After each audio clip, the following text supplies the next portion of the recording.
Doors and readers now need to be created and configured into the system to gain access. Some doors have one reader, while others have two, one on either side of the door. This is based on the actual panel being used and linked. To add a door, click on the Doors icon in the Hardware section. The door screen displays all previously created doors in a list. Click the Add button to create a new door. The first section determines the door type. Select accordingly based on the actual door panel, a managed, monitored, or unmanaged door type.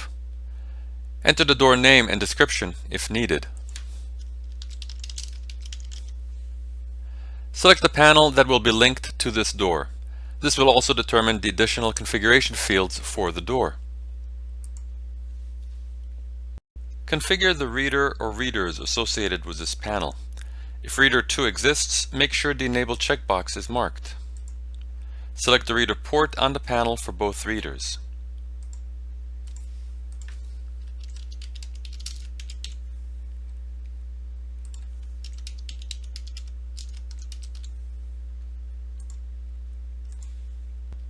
Remember that the integrated motion option must be disabled for reader 2 to be available.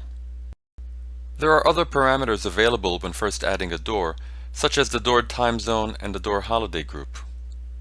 Press the list arrow next to either option to select from the drop-down list. These can be changed after the door is added. Door time zones and holiday groups will be discussed later in this course. Press the Save button to create the door.